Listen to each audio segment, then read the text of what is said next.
I am Chris Gaylor. And I'm Amber Foss on Kajin Cosplay, and today we are watching with you guys Hunter x Hunter episode 48.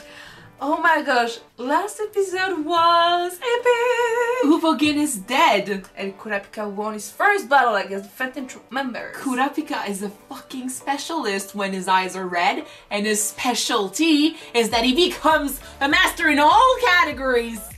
Holy shit, guys! Oh, I love this guy. That was beautifully done. Visually, it was chilling and very stunning too. Like just Kurapika standing in front of the blood red moon, and the blood on his face, and tainted by the blood actually, because he's all in white. So he's the Avenger, but you just know it's gonna change him. He had a hard time, with his emotions when he was killing Uvogin, and I think as long as he still feels these emotions, that's the proof I need that he's still a good guy.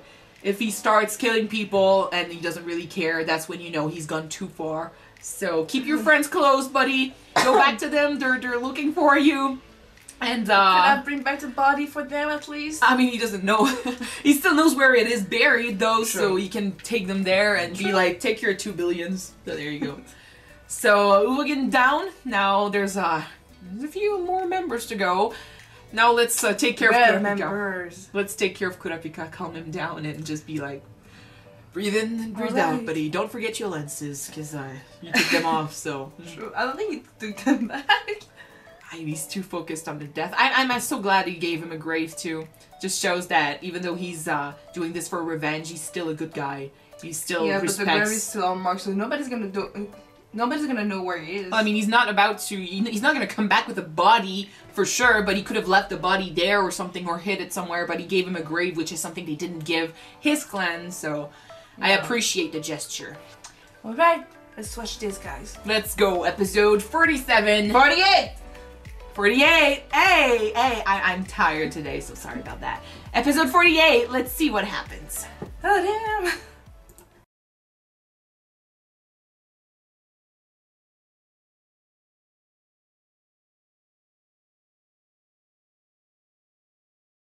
I like this. Like, we get to learn a lot about every aspects of the things that are happening to our boys, because this is one thing, like, they are hunters, but they don't know everything about the world. We don't know everything about the world, and we get to learn about not only what through their eyes, yeah, we're getting to learn about the world they're going through, the world they're exploring through their eyes, like you said, and we learn not only about their quest, but we learn also about side stuff. Like, I don't know if this is ever going to come back in the story, but now at least we know how people work at auctions.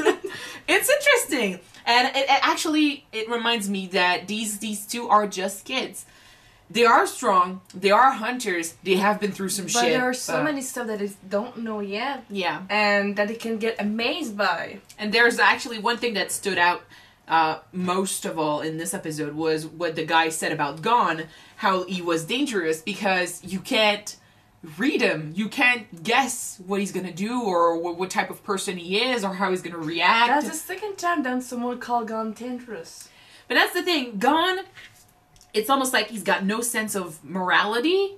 Like, he doesn't really care. Like, he didn't care at all that Killua was an assassin.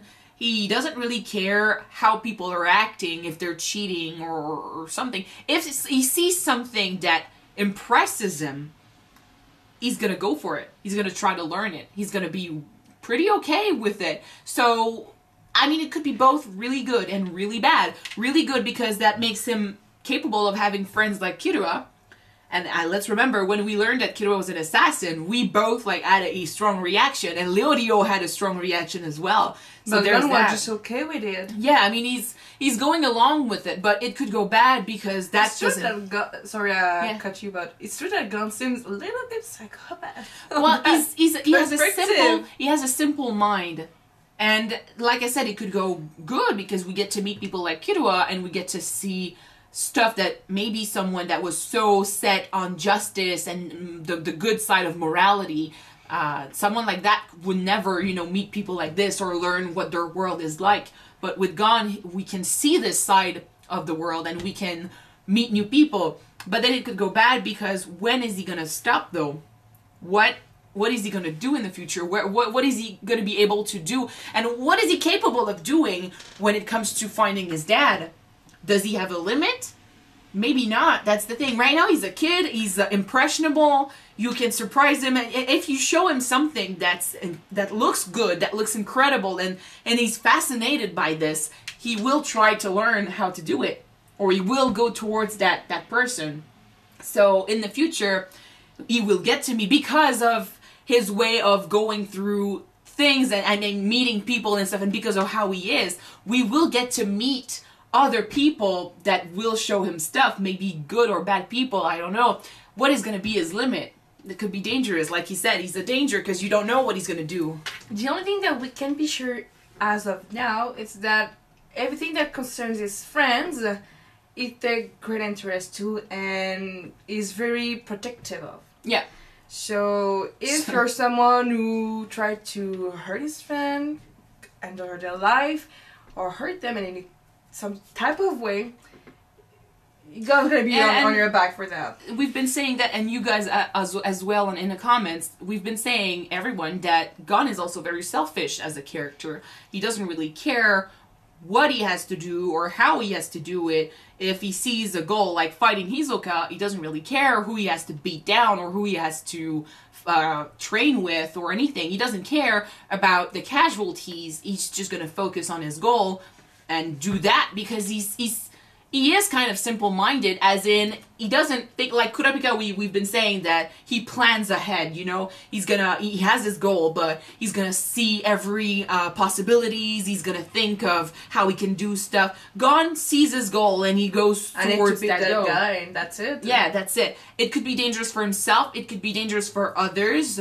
Even though he does care about his friends, if his personal goal gets in the way, I'm afraid of what could happen. And now we're speaking of this, but this conversation started just because the guy said this kid is dangerous because we cannot read him, we can't appraise him. Yeah, stuff like that. But I'm curious about, just like everyone has been saying in this show, I'm curious about where Gon is gonna go in the future, and I don't know. Like you said, it's like the third person now who's been saying that Gon is dangerous.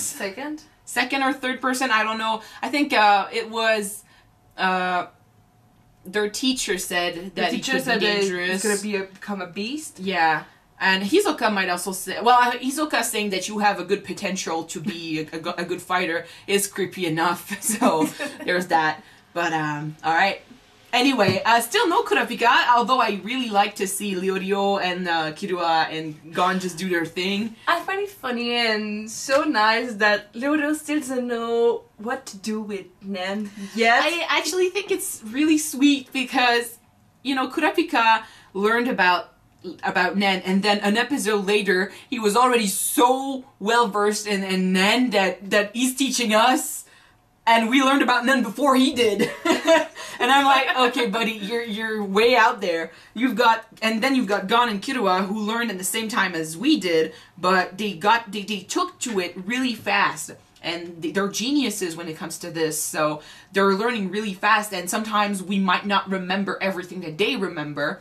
True. And so to have Leorio in the gang that's still stuck with one type of Nen, like one thing that's related to Nen. What was it again? Eren, the first. It's not. No, I think it's. I don't remember, but that's the horror thing. And for him to know just that means that everyone always keeps reminding him, oh, that's another side of Nen. That's another technique. Oh, that means that, and that's a reminder for us as well. So as sad as I am that Leorio's still. I mean, he's still behind. I actually enjoyed that. He's a living reminder of what Nen is, and we get to remind ourselves of the technicalities with him. Kind of true, yeah. And I mean, come on, his time is gonna go. Eventually, he's gonna prove that he's good. I mean, he is proving he's good. He's just not proving it in the same way as the others. True. Like he's handling this auction thing. He's doing this. All right, we're gonna move on because I want to see what happens next. They're gonna go fight these two guys, and I'm. You're not ready, maybe. Well, I mean, you might be ready, but you You still need that Who reality knows? check. We still get surprised every single time that we watch a fight. Well, but between- they still need that reality check that Kurapika got when Uvogen killed the shadow beasts. True. After that, he wrecked him, but before that, we still got an episode where we were like, holy shit. And these guys, our guys still need that reality check, so... Yeah. Alright, thank you guys so much for watching this episode with us. If you want to see the next one right away, it's already on Patreon. The link is in the description. So if you want to watch it now, guys, you go and you subscribe, or you wait for the next one to be up on YouTube. In a couple days. Yep. So see you then. Bye. See you. Stop saying that! See you, Nen. That was one joke I did once. I think it's gonna stuck for a while. Alright. Bye. Bye, guys.